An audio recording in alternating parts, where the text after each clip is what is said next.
నమస్తే, welcome to 3T TV. నేడు తెలంగాణ వ్యాప్తంగా జరిగిన మున్సిపల్ కార్పొరేషన్ ఎలక్షన్లో గెలిచినటువంటి అభ్యర్థులు ఎవరైతే ఉన్నారో తమ వార్డు అభివృద్ధి కోసం పాటుపడుతూ ఉన్నారు. సో మనం ఈరోజు కౌన్సిలర్ విత్ కడమంచి అనే స్పెషల్ ప్రోగ్రాం ద్వారా కోస్గి మున్సిపాలిటీ 13వ వార్డు నుంచి గెలుపొందిన బెజ్జు సంగీత రాములు గారి దగ్గర ఉన్నాం. మరి తన రాజకీయ జీవితం ఎప్పుడు మొదలైంది, ఎందుకు రాజకీయాలకు వచ్చారు, తన ఊరికి ఏం చేద్దాం అనుకుంటున్నారు, తన వార్డులో ఉన్న సమస్యలు ఏంటి, ఇటువంటి అనేక విషయాలపైన తనతో మాట్లాడి చర్చించే ప్రయత్నం చేద్దాం.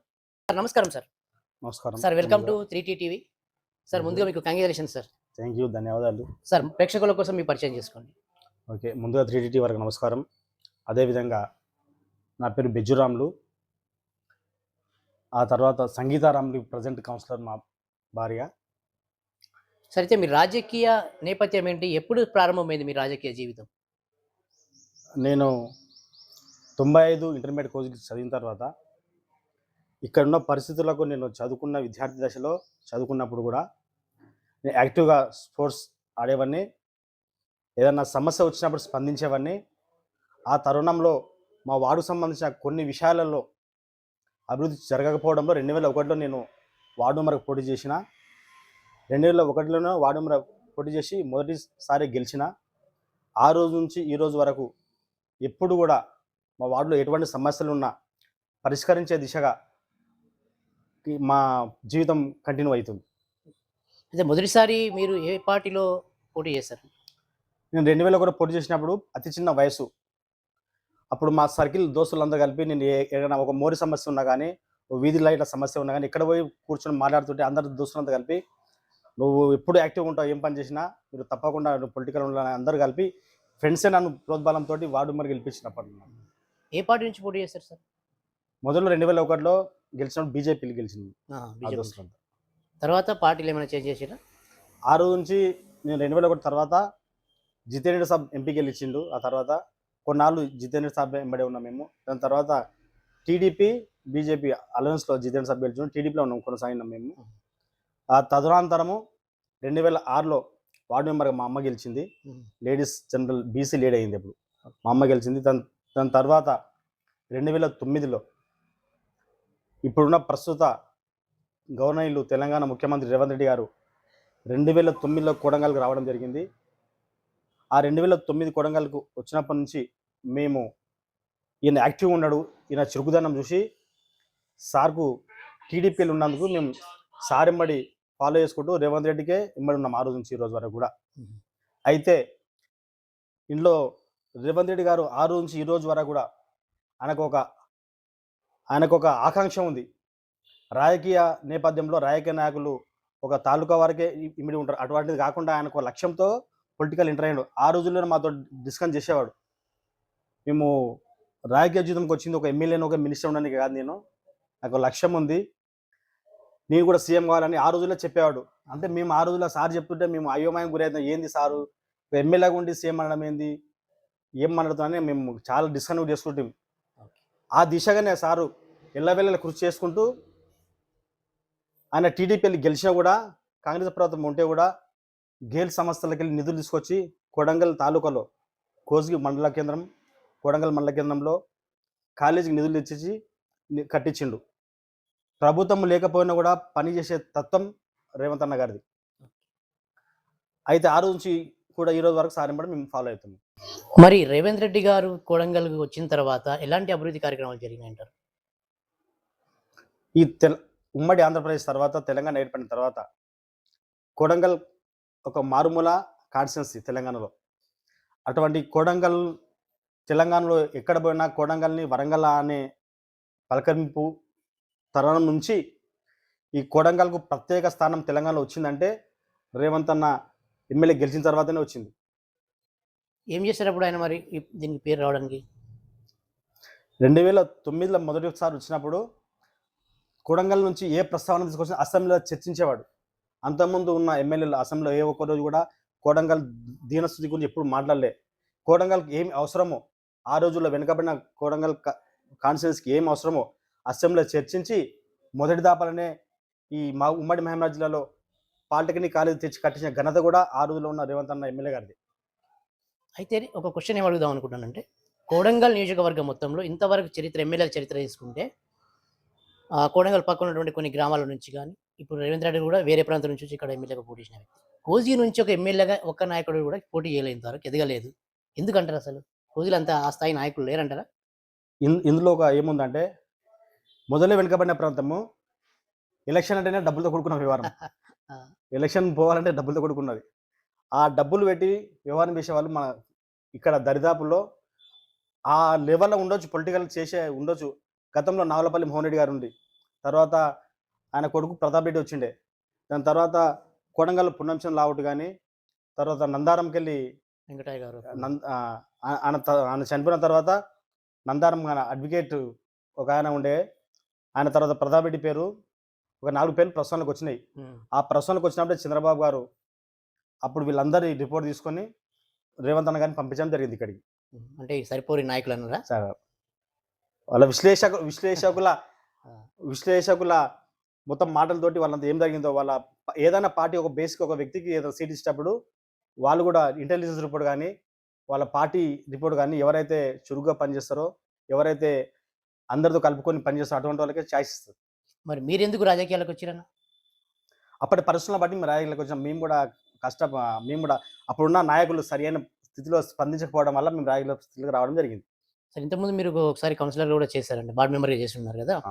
సరే ఇప్పుడెందుకు ఈసారి పోటీ చేశారు మళ్ళీ? ఈసారి మేము గత 20 సంవత్సరాలు మేము రాజకీయ జీవితంలో ఉన్నాము. ఈసారి మేము చైర్మన్ రేస్‌లో ఉన్నాం. లాస్ట్ టైమ్ 2020లో టీఆర్ఎస్ ప్రభుత్వం ఏర్పడిన తర్వాత మున్సిపాలిటీ వచ్చిన తర్వాత 2018లో కోసి మున్సిపాలిటీ ఏర్పడింది. అంతకుముందు సర్పంచ్‌గా ఉండే. మేజర్ గ్రామ పంచాయతీ నుంచి 2018లో ఎప్పుడైతే ఈ టీఆర్ఎస్ ప్రభుత్వం వచ్చిన తర్వాత మున్సిపాలిటీ ఏర్పడిందో ఒక 2 సంవత్సరాల గ్యాప్ వచ్చిన తర్వాత 2020లో జనరల్ ఎలక్షన్ జరిగినాయి ఇక్కడ. ఆ 2020లో ఎలక్షన్ జరిగినప్పుడు ఒక 7 కాంగ్రెస్ గెలిచినాయి. 7 సీట్లు కాంగ్రెసోళ్ళు. ఒక 7 టీఆర్ఎస్ గెలిచింది. ఒక 2 ఇండిపెండెంట్ గెలిచినాయి. అప్పట్లో మేము కూడా చైర్మన్స్‌లో ఉన్నాము. ఇండిపెండెంట్‌లో మాకు సపోర్ట్ చేస్తే మేము 9 మంది కౌన్సిలర్‌లో ఉన్నాం.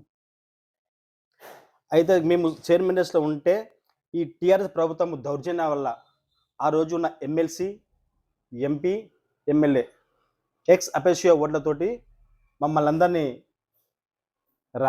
ఆడికి ఆఫీస్‌లోకి వచ్చిన తర్వాత రాత్రికి రాత్రి ఎక్స్ అఫిషియో ఓట్లు సృష్టించి ఉదయం వరకు అందరూ మున్సిపాలిటీకి వచ్చేసి ఎక్స్ అఫిషియో ఓట్లు వినియోగించుకొని వాళ్ళు చైర్మన్ అవ్వడం జరిగింది దౌర్జన్యంగా. ఆ రోజు నుంచి ఈ రోజు వరకు మేము మళ్ళీ కూడా ఈసారి కూడా అయితే ఇంకొకటి ఇంట్లో ఏముందంటే మేము ఎప్పుడు అందుబాటులో మా ప్రజలకు ఉంటాము. ఏ అవసరం వచ్చినా పని చేస్తాము. తప్పకుండా ఏ అవసరం ఉన్నా మా వార్డు ప్రజల మధ్యలో ఉంటాం కాబట్టి మేము తప్పకుండా పోటీ చేయాల్సిన అవసరం మాకుంది. అయితే అప్పుడు అన్నట్టు మీరు ఏదైతే ఆ రోజు జరిగినటువంటి సంఘటన ఉందో, అప్పుడు చైర్మన్‌గా ఎన్నుకోబడి టీఆర్ఎస్ నుంచి చేసిన వాళ్ళు గూడా ఇప్పుడు మళ్ళీ కాంగ్రెస్ పార్టీలోకి వచ్చిర్రు గదా!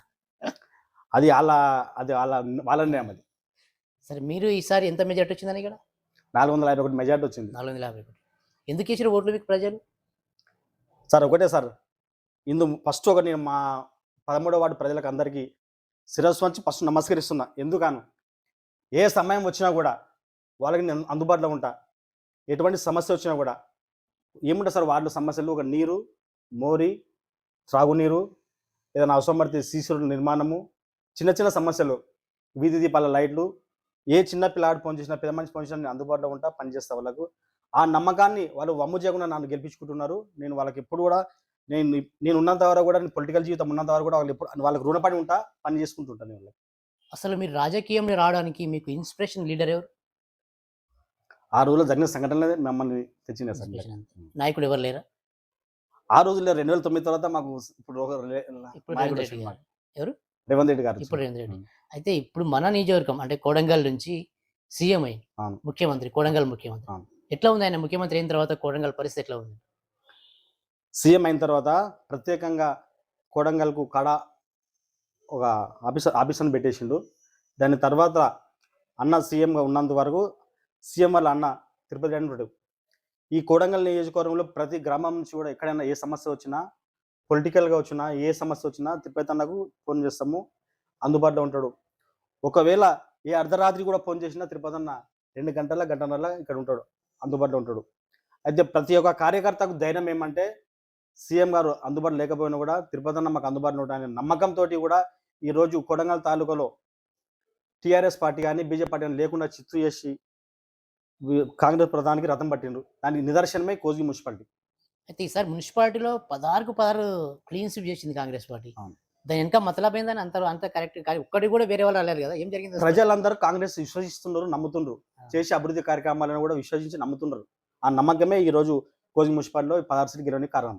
ఇప్పుడు మీరు కౌన్సిలర్ అయ్యారు కదా, అవును. ఇప్పుడు మొదటి 100 రోజులలో మీ వార్డుకు మీరు చేయబోయే ఫస్ట్ మంచి పని ఏంటి, అభివృద్ధి పని ఏంటి? ప్రజెంట్ మా కాలనీలో కానీ కోజింగ్ మున్సిపాలిటీలో కానీ అండర్ గ్రౌండ్ డ్రైనేజ్ నడుస్తుంది, వాటర్ పైప్ లైనింగ్ నడుస్తుంది, ఒక 2 వాటర్ ట్యాంకులు నడుస్తున్నాయి. ఆ తదనంతరము ఎస్టీఓ ప్లాంట్ కడతారు. ఎస్టీఓ ప్లాంట్ కట్టిన తర్వాత కోజింగ్ టౌన్లోకి వెళ్ళి బయటికి కాలువలు కడతారు. కాలువలు వేరు, నీళ్ళు పోయే కాలువలు వేరు, అండర్ గ్రౌండ్ డ్రైనేజ్ వేరు. ఈ తదనంతరము సీసీ రోడ్లు కానీ వేస్తారు. అయితే ఇది కొనసాగుతుంది. కోజిగిలో దాదాపు ఒక 6 నెలల్లో ఎక్కడ చూసినా మురుగునీరు కనిపించదు, దోమలు కనిపించవు. కోజిగి మున్సిపాలిటీ ఆదర్శంగా నిలుస్తుంది తెలంగాణలో. పక్క అది మా చైర్మన్ నరేందర్ అన్న ఆధ్వర్యంలో చేస్తాం మేమందరం కలిపి. ఇప్పుడు మీరంతా కూడా కాంగ్రెస్ పార్టీ కౌన్సిలర్లే ఉన్నారు కదా, అవును. సో ఎట్లా కలుపుకుపోతారు, వాళ్ళతో ఎట్లా ఉంటుంది మీ కోఆపరేషన్? మా అంతా కుటుంబం సార్, కాంగ్రెస్ పార్టీ కుటుంబం. ఆ కుటుంబమే ఈరోజు మా చైర్మన్. ఆ. దీనికి అంతటికి మా పెద్దన్న తిరుపతి అన్న ఆధ్వర్యంలో ఏమున్నా మేము కలుపుకొని చేసుకుపోతుంటాం. మరి మిమ్మల్ని నమ్మి ఓటేసి గెలిపించిన మీ వార్డు ప్రజల్ని ఉద్దేశించి మీరు ఏం సందేశం ఇస్తారు? ఒకటే చెప్తున్నారు సార్, వాళ్ళందరూ నా ఆప్తీయ మిత్రులు. ఎటువంటి వాళ్ళైనా మా వార్డులో ఒక 20 సంవత్సరాలు నన్ను ఆదరించి గెలిపించిందంటే నేను వాళ్ళకి రుణపడి ఉన్నాను నా జీవితాంతం. ఇటువంటి అవకాశం ఎవరికి రాదు. ఇది నేను జార విడుచుకోను. ఈ తదనంతరం నేను పొలిటికల్ ఉన్న వరకు వాళ్ళకి సేవ చేసుకుంటూనే ఉంటాను. చూశారు కదా, మరి నేటి కౌన్సిలర్ విత్ కడమంచి అనే స్పెషల్ ప్రోగ్రాం ద్వారా కోజిగి మున్సిపాలిటీలో 13వ వార్డు నుంచి కాంగ్రెస్ పార్టీ నుంచి పోటీ చేసి గెలిచిన బెజ్జు సంగీత రాములు గారు ఒకటే చెప్తూ ఉన్నారు, 20 ఏళ్ళ నుంచి నన్ను నమ్మి ప్రజలు నా వెనకాల ఉన్నారు కాబట్టి ఖచ్చితంగా దీనికి అభివృద్ధి చేస్తాను. ఇంకోటి ఏంటంటే ఈ నియోజకవర్గం సంబంధించిన ఎమ్మెల్యేగా గెలుపొంది ముఖ్యమంత్రి అయినటువంటి రేవంత్ రెడ్డి గారు అండగా ఉన్నారు, వారి బ్రదర్ కూడా తిరుపతి రెడ్డి గారు కూడా అండగా ఉంటారు కాబట్టి ఖచ్చితంగా 6 నెలల్లో అభివృద్ధి చేసి తెలంగాణలోనే ఒక ఆదర్శవంతమైనటువంటి మున్సిపాలిటీగా తీర్చిదిద్దుతామని చెప్పేసి ధీమా వ్యక్తం చేస్తున్నారు. మరి చూద్దాం ఇంకా ఫర్దర్గా వాళ్ళు ఏం చేస్తారు, తన రాజకీయ లక్ష్యాలు ఏ విధంగా ముందుకు సాగుతారో చూద్దాం. Yeah.